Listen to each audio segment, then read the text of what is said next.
Thanks everyone for coming. I'm Peter Kelly of American Wind Energy Association, and we're about to get started. We'll be joined momentarily by the governor and the lieutenant governor and some of our other speakers. So those of you who are speaking today, Evan, you want speakers all up here, is that right? So Mike and Terry will be up here, and they'll be coming out in just a moment. Thanks for your patience.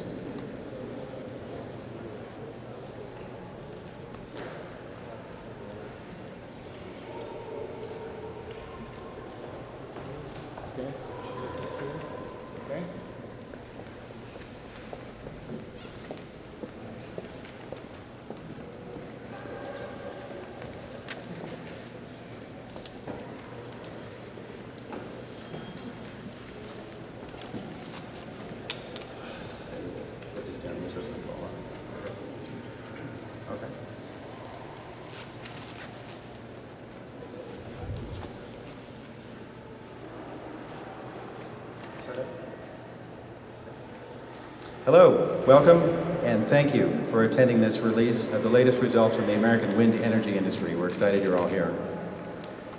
I'm Peter Kelly, Vice President for Public Affairs of the American Wind Energy Association, and on behalf of the nearly 1,000 member companies that we represent, and on behalf of the 88,000 men and women who work in wind energy in America today, I want to thank Iowa's leaders for joining us to speak today.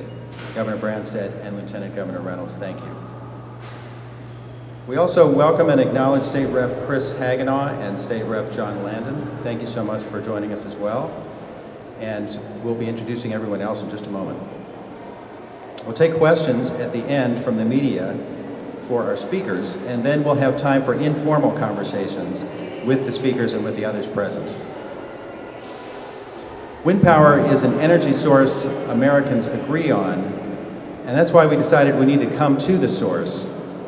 That's right here in Iowa, and that's why we're here today at the state capitol.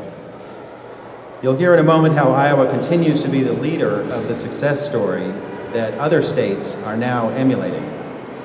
Iowa is where vital state and federal policies got started. It's the state that makes more of its electricity from wind than any place else.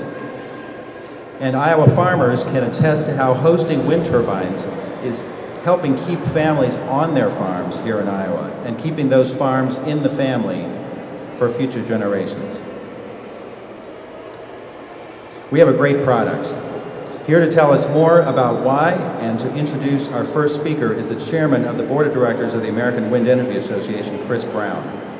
Chris is a true expert on energy and on leadership. He is president of the sales and service operations in the U.S. and Canada for Vestas, which is the world's largest supplier of wind turbines. Before Vestas, he serves as chief operating officer for the city of Detroit, and before that he was founder and CEO of Deepwater Wind, which has been making some news of its own this week. He held senior positions at the DTE utility, at Singapore Power, Entergy, and Constellation Energy. Chris is going to introduce our next speaker, and then he has some very interesting things to say about the state of wind energy in America today. Please welcome Chris Brown.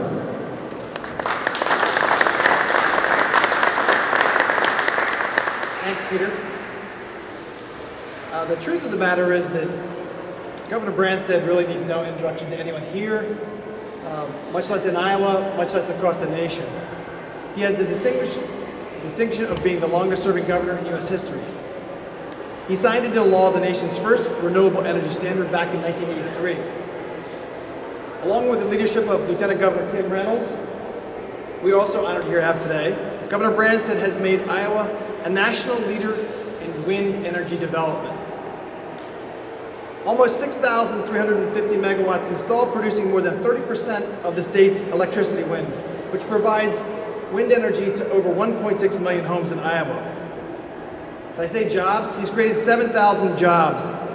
Just ask the community colleges in the state, what's the hottest field for new graduates? It's wind energy. He's brought dollars into rural communities to pay for schools, ambulances, and roads. He's brought $12 billion of capital to the state to be invested in Iowa wind projects, which could double over the next several years. I could go on and on and on, about the governor's commitment to wind. But let's be clear, I will borrow the governor's phrase here to make the point. Wind is the new corn. So without further ado, please let me introduce Governor Terry Branstad. Thank you.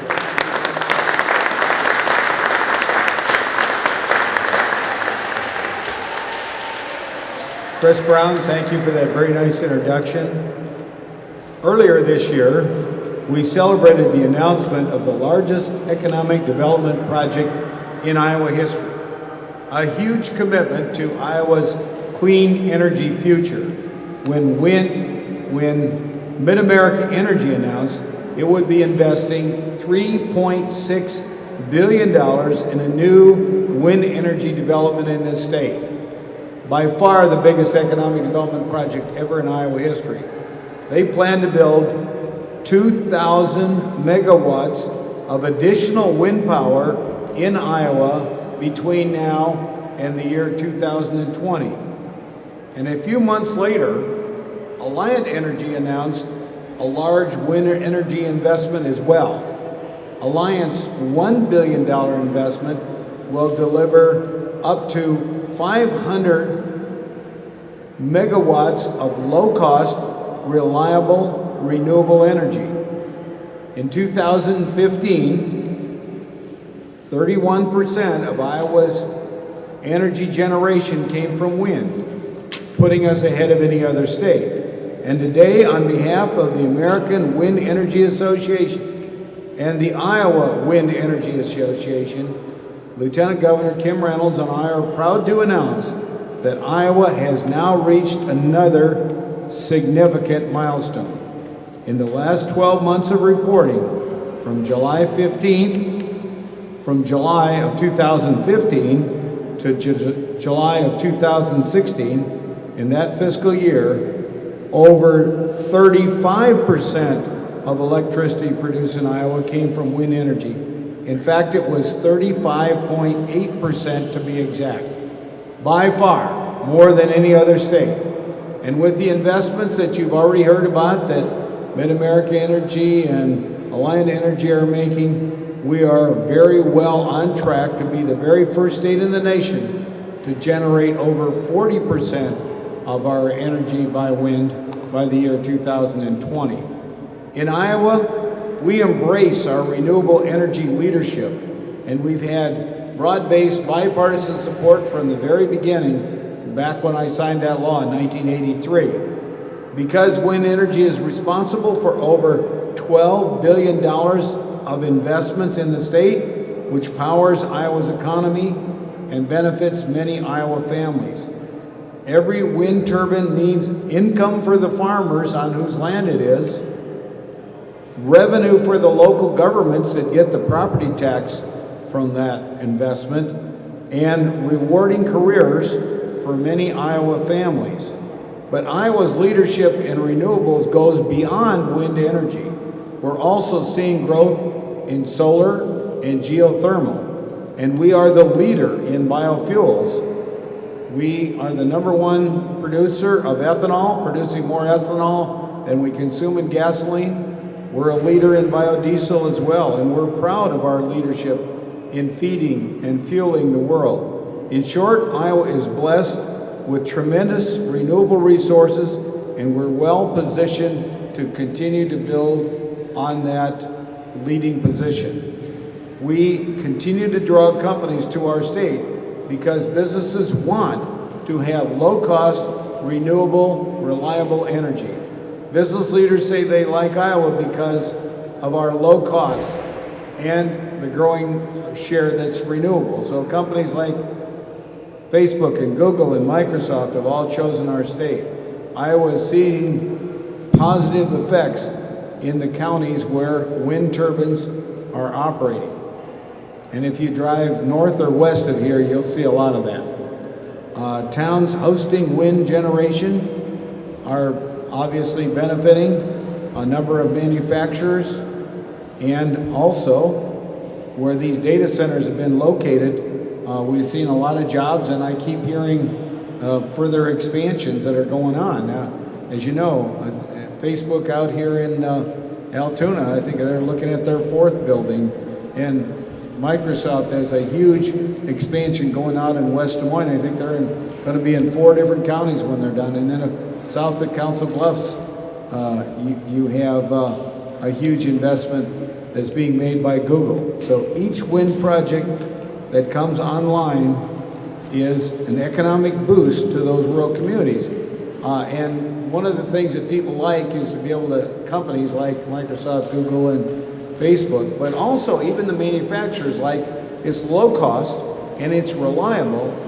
So in addition to being green energy, it's low cost and reliable, and that is a great asset as we work to attract additional good paying jobs and businesses. And obviously, it's revenue for the local school districts. It's revenue that helps the counties in terms of providing for their roads and services. And so we're really proud to have this investment in Iowa. In Iowa, we get things done because we work together. Our success has been a journey, and the journey has had many leaders.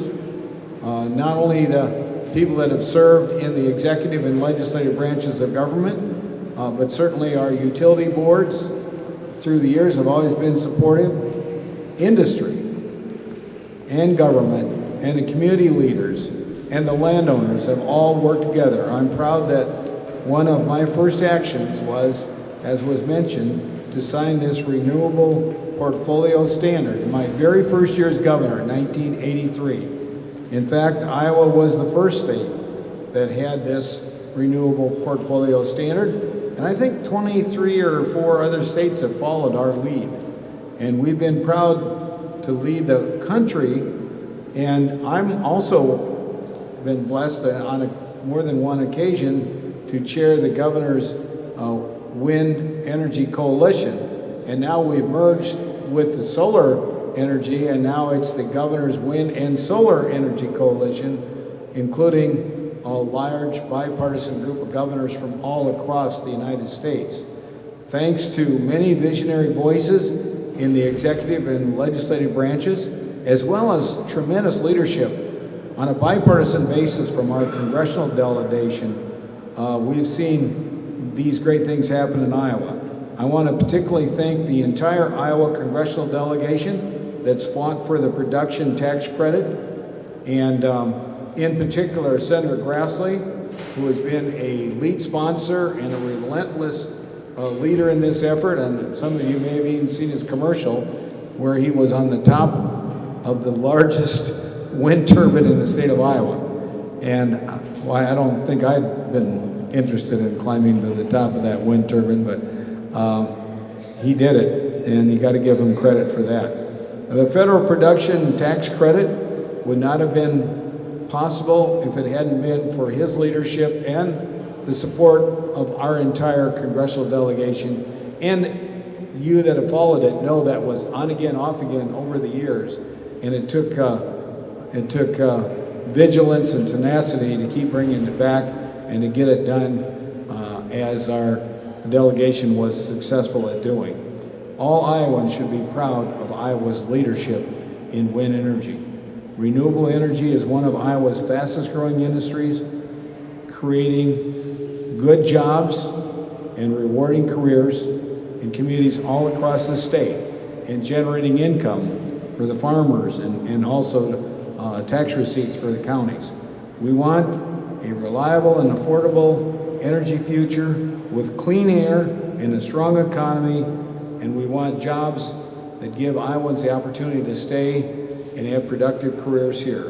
And that's why the energy plan work that Lieutenant Governor Reynolds is working on and is leading is so important to our future.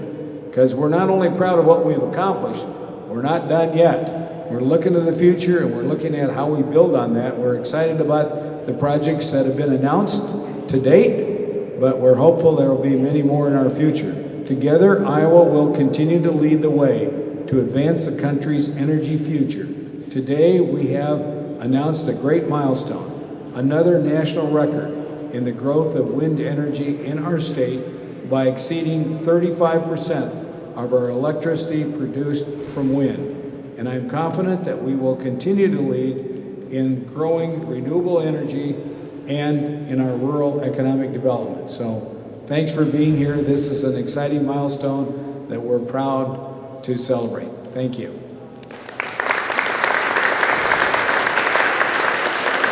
Thank you very much, Gov Branstad. We're so honored to have you here with us. And we're also honored to have the Lieutenant Governor, Kim Reynolds. Lieutenant Governor Reynolds is an Iowa native. She served as Clark County Treasurer, as a state senator, and now as Lieutenant Governor since 2011. She co-chairs several important groups that have to do with wind energy in Iowa. The Governor's Science, Technology, Engineering, and Math Advisory Council, the Iowa Partnership for Economic Progress, and 1 year ago, she launched the Iowa Energy Plan and a series of working groups and task forces throughout the state, energy forums to plan for Iowa's energy future. She has also been on economic development trade missions. She's led to China, Germany, South Korea, Vietnam, and the Philippines and Thailand, working towards increased exports, more foreign direct investment here in the economy, and new jobs for Iowa. Please join me in welcoming Lieutenant Governor Kim Reynolds.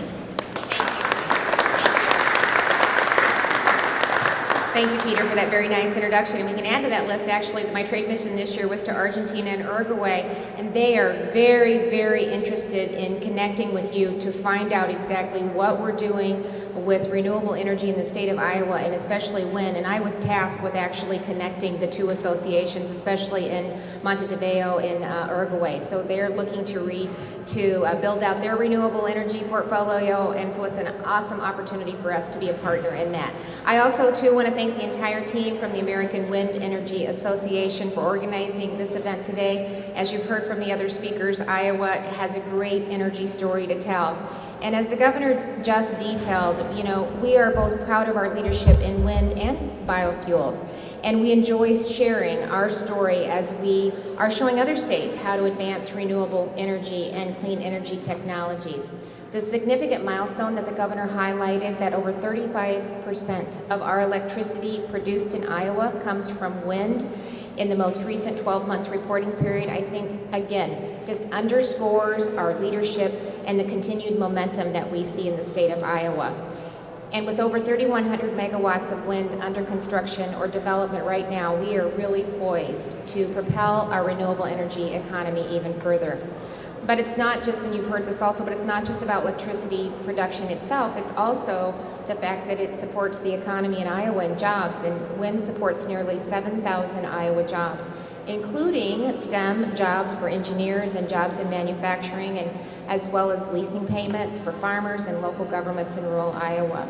And that was another thing that they were very interested in the curriculum that we have in place in our community colleges to really help make sure that their people have the skill sets that they need. And so that was another takeaway from the recent trade mission.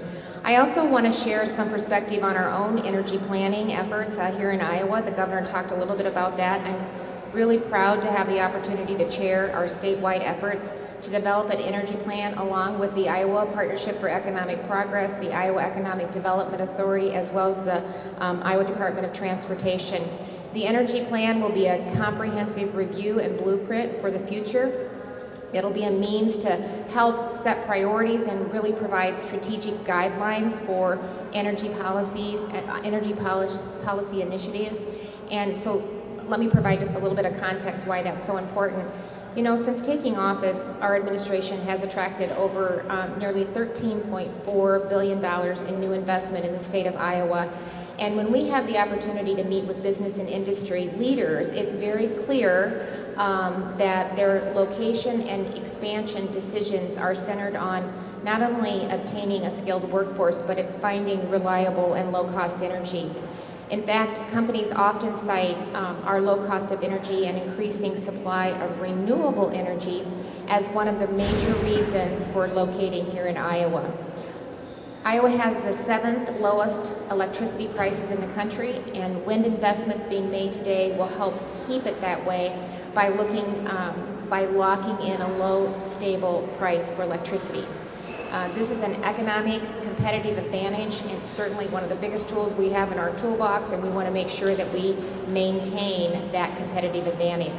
With a comprehensive energy plan, we'll be better positioned to build on Iowa's economic successes and continue to bolster Iowa as one of the most attractive states in the country to do business. It's going to include an assessment of current and future energy supply and demand, taking a look at existing energy policies and programs, and emerging energy challenges and opportunities such as energy storage and energy transmission, as well as looking at the grid. It had 4 foundational pillars, which was economic development and energy careers, Iowa's energy resources, transportation and infrastructure, and then of course energy efficiency and conservation. So creating a plan of this magnitude, and Brian Seelinger is with us today. We appreciate all of his efforts in helping keep us all on task. He's done a great job.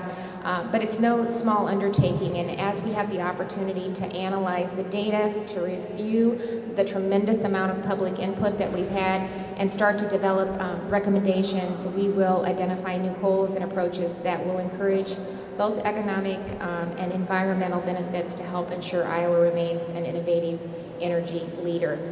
We've had some visionary leaders in Iowa who have really helped us cement our state's leadership in renewable energy, from certainly Governor Branstad, who was way ahead of his times with the first renewable portfolio in 1983, to, as the governor mentioned, Senator Grassley, who's helping establish the wind energy production tax credit in the early 1990s.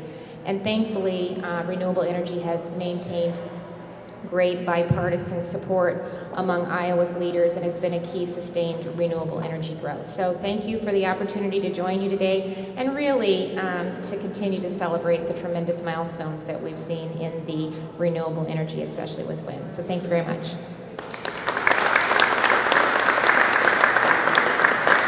Thank you. And now Chris Brown, Chairman of AWEA and President of Vestas Americas.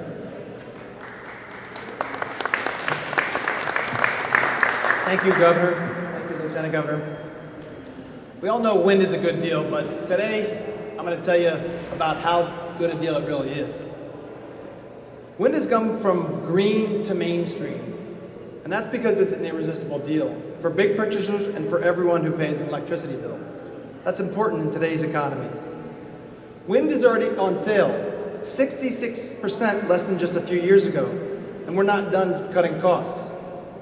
Today's quarterly report shows how investment in wind are translating to lots of business for states like Iowa that got in there early, and to over 40 states that are the home to commercial scale wind turbines. As Americans get to know wind power better, they like it more. And this year, when it may seem like we're divided on everything, we are truly united about wind power. Let me give you some of the flavor of what's going on in our industry. Our new report shows a tremendous combined development and construction pipeline.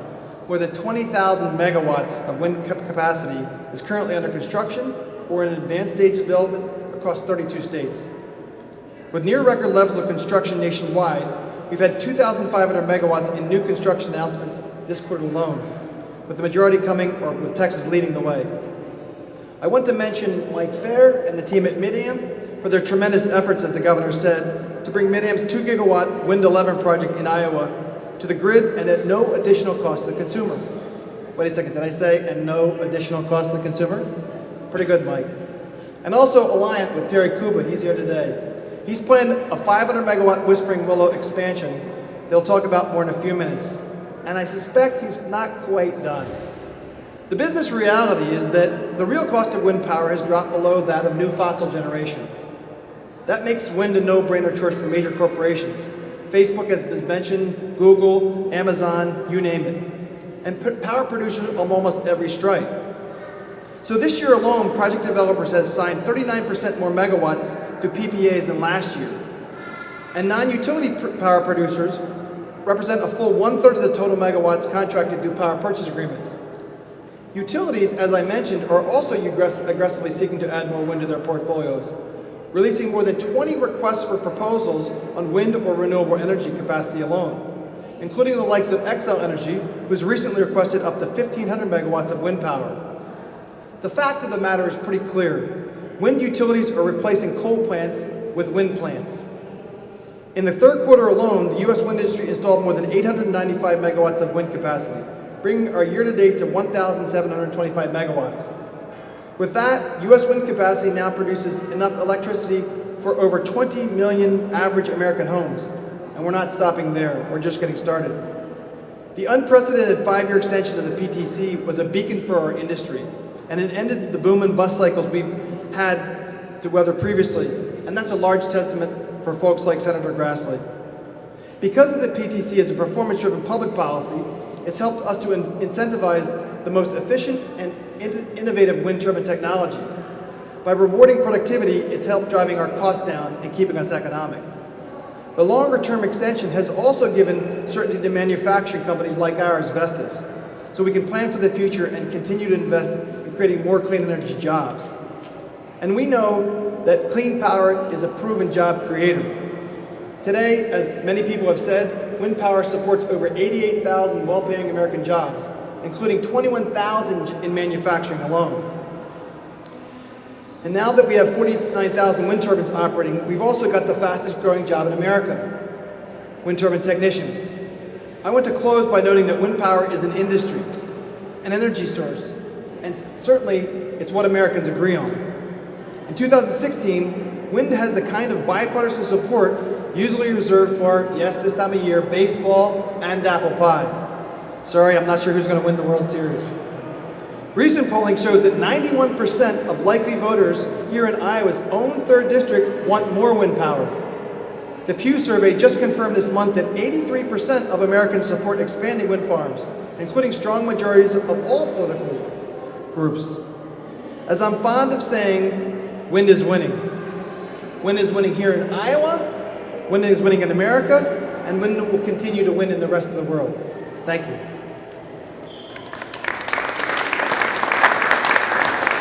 Thank you, Chris. Now we'd like to hear from Mike Fehr, who's Vice President of Resource Development at MidAmerican Energy. Mike.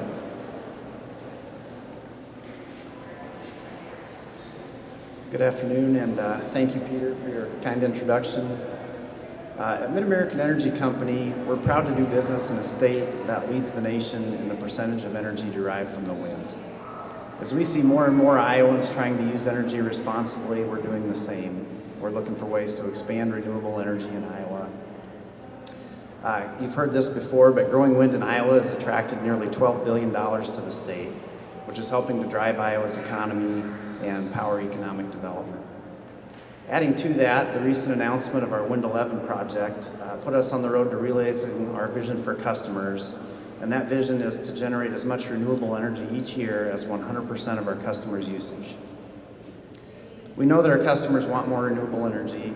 In a survey taken last spring, 91% of those who participated in the survey told us that it's important for energy companies in the state to use renewable resources like wind. We couldn't agree more. Wind is helping us keep energy prices stable and affordable over the long run. Additionally, wind energy provides jobs and economic benefits for communities in the state and contributes to a cleaner environment for everyone. The availability of so much wind in Iowa has also given us a competitive advantage over other states when we're competing to get companies to locate or expand in the state. Companies like Google, Microsoft, and Facebook are prime examples. Our state is benefiting from the growth of wind energy here, and Iowans are reaping those benefits as well. It's important to note, and Chris mentioned this, we're building Wind 11 without asking for an increase in customer rates or financial assistance from the state of Iowa. We also appreciate Iowa's congressional delegation for their work in supporting the production tax credit legislation over the years. It has been a key ingredient in propelling the growth of wind energy here. Because of their support, the future for wind energy in Iowa is right here and it's right now. And as many of you know, generating energy is only part of the solution. We also have to be able to deliver the wind-generated energy to power homes and businesses in the state. To support the integration of additional renewables onto the energy grid, we're also investing in transmission as part of our Wind 11 project to ensure that we can deliver the renewable electricity that it generates. All of this work is helping us move toward our 100% renewable vision for customers in Iowa.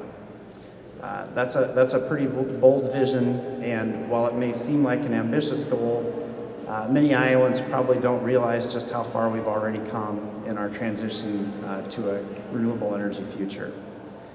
If you look back just 12 years ago, we owned no wind generation on our system.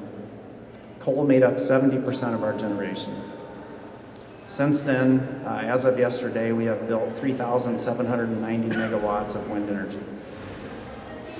To date, we have invested $6.6 billion in building wind projects, a figure that will grow to $10 billion with the completion of Wind 11. We're extremely proud of how far we've come as a company since the installation of our first wind turbine in 2004. Our progress would not have been possible without the tremendous support for renewable energy that we have received from our customers, supplier partners, and community leaders in the state of Iowa. At MidAmerican, we now have wind farms in operation or under construction in 23 Iowa counties. We've partnered with dozens of communities and more than 2,400 Iowa landowners to build wind farms, and we are ready to do more. Together, we are creating energy security for our state and providing safe, reliable, and affordable energy for families, businesses, and industry. Together, we are enhancing our state's economy and revitalizing our communities, and together we're creating a cleaner environment for generations to follow. We're proud to be a leader in providing the wind energy that is powering homes and businesses from the Missouri River to the Mississippi River. Thank you.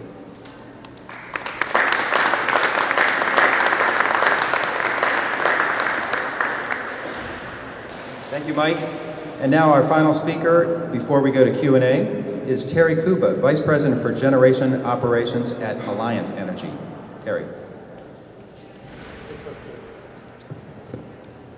It is a pleasure to be here today with the American Wind Energy Association, Governor Branstad, Lieutenant Governor Reynolds, and of course our friends at MidAmerican Energy as we support the state's strong commitment to wind energy. Before I continue, I want to definitely thank Governor Branstad and Lieutenant Governor Reynolds for their ongoing support and leadership for renewable energy in Iowa. Thank you very much. At Alliant Energy, we are thrilled to play a role in the incredible transformation we are seeing across the nation and certainly in our state as we move towards a clean energy future. I'm pleased to say our company recently received approval for our new wind energy project. This exciting nearly $1 billion project will add up to 500 megawatts of new wind energy for our customers in Iowa. That's enough to power approximately 215,000 homes in this state. This is just the latest example of the continued growth of the wind energy in our great state. As we've heard from many others today, the benefits of this project and projects like it are many. Certainly customers will benefit from zero fuel cost energy for decades to come. The state and local economies will benefit because this project is expected to bring in or support 1,500 jobs directly and indirectly. The investment will add tens of millions of dollars of tax revenue to communities and the state. These resources definitely do help our local communities balance their budget, and it gives cities and counties the abilities to further invest in their local economy, to create jobs, and spur economic growth throughout the community. Local farmers and landowners certainly receive land lease payments if we place a turbine on their property, and that's definitely a benefit to them. And last but not least, all Iowans benefit from cleaner air as these generating facilities produce zero emissions energy. At Alliant Energy, we built our first wind farm 8 years ago, and we've been purchasing wind energy from other companies for 20 years. Wind energy is a very key part of our plan to develop an increasingly diverse and balanced energy mix. Our existing wind farms and wind projects, like the one we are talking about today, help us advance clean energy and provide reliable, affordable energy to all of our customers. Wind is producing an ever-increasing percentage of the energy our customers use. Again, we're thrilled to be here. We're extremely proud to be an energy provider in the state of Iowa that is leading the way with wind. The benefits for Iowans and Iowa communities are undeniable. This tremendous wind resource is definitely helping us deliver a clean energy future. Thank you very much.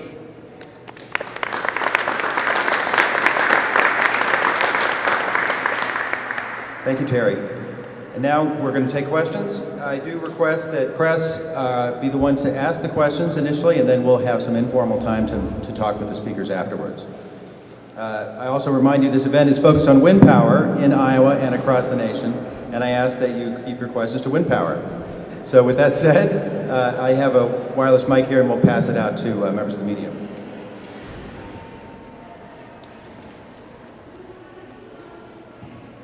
Chris, I was wondering if you could talk to a few folks talking about and you did to the production tax credit. Just talk about how vital that is for the industry, and will it ever be at a point where the industry could be self-sustaining and not need that incentive? Yeah, so the question was, what do you think about the PTC and how sustaining it would be? I think, what you're seeing now is, I'd say one of the better developments and more economic developments. Most of the utilities execs that I talked to about, I met with Terry this morning and others, well, even in Excel. Wind is economic right now. So if you look at where we are, in the RFPs that are coming out, you're looking at, 1.9 cents a kilowatt hour. So obviously that has the advent of the 2.2 cents a kilowatt hour for the PTC. But what you're going to see is the capacity factors increasing, the reliability increasing, and obviously the production increasing. I can see it. I've talked about it before. I can see a day where we kind of cross that valley of death. Obviously, we have 5 years for the PTC, so we better be planning on it now. But for right now, I think we should be focusing on that 5-year period of taking more than our fair share. And that's what I think the industry is responding to, and I think that's what states like Iowa with Governor Branstad and Lieutenant Governor are really focusing on. Next question. I just wanted to make sure it was clear what the overall goal is in terms of 100%, and when would something like that be possible, or just understanding the dynamics of why tomorrow we can't be 100% wind generated electricity. Well, of course, we can't make it by tomorrow. I just want to make sure I But understand and the readers understand I think, the dynamics there. well, I think MidAmerican Energy, I know they've set a goal of 100, let them speak. Yeah, so our goal is to generate as much renewable energy each year as our customers in Iowa use. And at the end of this year, we expect to be at about 58%. With the completion of Wind 11, we expect to be at 85%. And so part of the reason that's possible is we're part of a broader market called MISO. Sometimes we export energy, sometimes we import energy. Does that answer the question? I think I would point out that because Iowa has the capacity to generate significant amount, and it does depend upon, some days we generate more by wind. Right now, there are days we generate over 100% by wind. We have real windy days in the spring. So, but on the average, it's 38.5, as we've said, we have an average now that's 35.8. It's going to be over 40%, but I think we have a capacity to continue to grow that. And as you've heard, the federal wind energy tax credit is phased down over a 5-year period. And we're really excited about the fact that both MidAmerican Energy and Alliant chose to move forward very quickly so they could get the benefit of this, because it's going to phase down over time. So it gives Iowa a competitive advantage over other states that are not moving as quickly on it. We already had a competitive advantage because we started earlier with that portfolio legislation I signed back in '83. So we've got some real momentum. We just want to maintain that. And we also think it's a great marketing tool that our economic development people can use when they're calling on companies, because we have not only low cost, but long-term, low-cost, reliable electricity. And those are very important factors that manufacturing looks at, in addition to these high-tech companies like Microsoft, Google, and Facebook that have chosen to put data centers here. Thank you. And if you wouldn't mind, just so we know who we've been speaking with, could you say your name and outlet? Sure, Aaron Murphy with Lee Newspaper. Barbara Rodriguez with Associated Press. Thank you so much for coming. Next question. Hi, question for the governor. And my name is Carl Stromston. I'm a reporter with Recharge, which covers renewable energy. I'm just curious, earlier this week, Donald Trump made some kind of typically anti-wind comments about talking about how expensive wind is, bird deaths, and things like that. I imagine there are very few states in the country where voters are as familiar with the benefits of wind and the reality of wind. Could you talk a little bit about the journey over the past couple of decades where, I'm sure that didn't happen overnight, where everyone was comfortable with wind? What did it take to get Iowans to be behind wind in terms of culture, in terms of the economics? What was that journey like? Well, we've been working on this since 1983. And in fact, I personally talked with Donald Trump about this on our way to the roast-in ride at the Iowa State Fairgrounds, and pointed out to him the fact that in Iowa, wind energy has become more and more economical. My son also, Eric Branstad, took him to the ethanol plant at Gowrie near Fort Dodge, which, by the way, right now I think Governor Pence is in Fort Dodge speaking to a group. So I think we're in the process of trying to educate all candidates and all policy makers at federal and state level about how important this is. And I work the co-chair of the governor's Wind and Solar Coalition is the Democratic governor of the state of Rhode Island. And I worked with Republican and Democratic governors throughout the country on these issues. And also, I've testified in Congress, in both the House and the Senate, about these important issues. So this is an issue that has been growing over time, and we see the other thing that we find is, at least in Iowa, the component parts are being made here. In fact, we're making component parts for the wind industry that's going to other states. So it's been a job creator, and it's also been a source of income for the farmers right now, suffering from depressed commodity prices thanks to what the EPA has done to the renewable fuel standard. So we're continuing to work and educate people of all political persuasions on this. And I think in Iowa, we've done a pretty good job of selling people on the benefits of wind energy. And for that matter, ethanol, biodiesel, solar, we're all in when it comes to energy, and the Lieutenant Governor is working on a plan for the future in terms of our energy policies as well. Gene Luke with Iowa Farmer Today. I guess I have two questions. One is a very basic one. Do you see any further legislation in Iowa that would benefit the industry that you support? Yeah, we're always looking for things we can do.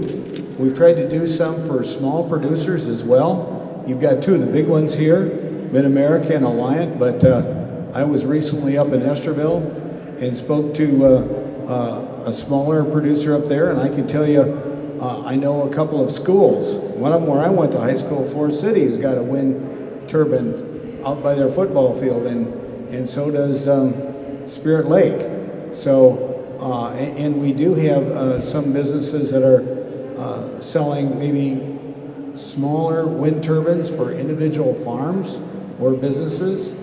And frankly, I've also been to some manufacturing plants that are putting in solar facilities and apartment complexes that are doing that as well. In fact, when we were over there for Alliance announcement in Cedar Rapids, we had a wind turbine, but you could also see solar panels on the roofs of some of the buildings in the neighborhood as well. One other quick question. I know this is going to vary dramatically, but for farmers with a wind turbine on their property, in some cases it's multiples, how does that payment determined, and what's an average payment for a turbine? You're right, it does vary. It's even structured differently by different companies. So at MidAmerican, we make a payment for a turbine. We also make a payment for each foot of access road or for cable easements. So I'm afraid that's about as much detail as I can give you, but yeah, it varies somewhat. I think some developers basically just make a turbine payment, and then It doesn't matter how much access road or cable they have, but a little bit. Is it also based on how much electricity produced by that turbine? For MidAmericans, I would say no. Some, if the wind park's being developed under a PPA, sometimes it will, but we use our own energy. We don't structure a power purchase agreement, so it's harder to have that kind of an arrangement, which is more detailed. Yeah, well, let me also say, and this is just from my discussion with individual farmers that have turbines on their land, but it can be $10,000 per turbine or something like that. So we're talking about significant, and that's annually. So we're talking about significant additional source of income for the farmers that have turbines on their land. It also generates significant property taxes in the I think 20 million plus in the state of Iowa. And you've heard, you know, there are many counties. I think MidAmerican Energy said they have in 23 counties already. And Alliant, I know you're in some different counties. So you probably got a third of the state, maybe more of the counties in the state of Iowa that are getting additional property tax revenue because they have wind generation. This is, I know in northern Iowa where I grew up, this has been a significant thing. And one of these has a map that shows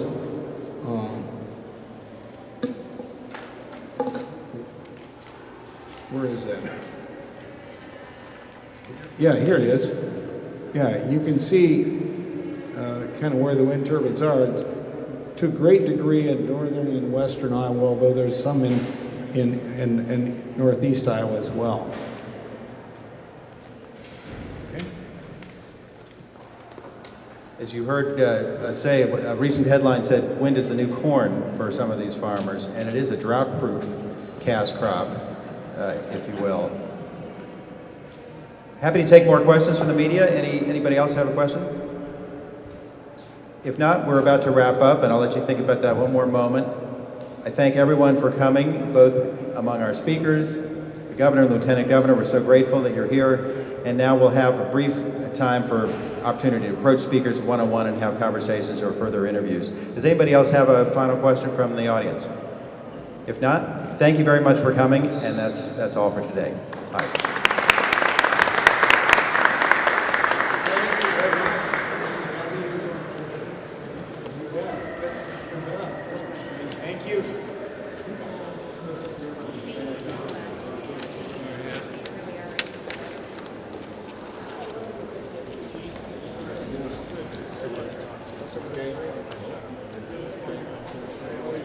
Representative John, good to see you. Thanks for coming.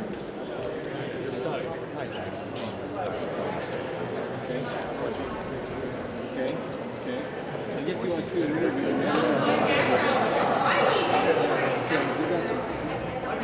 Good to see you. Thank you. Yes, sir. Good to be with you. Thank you. Governor Branstad.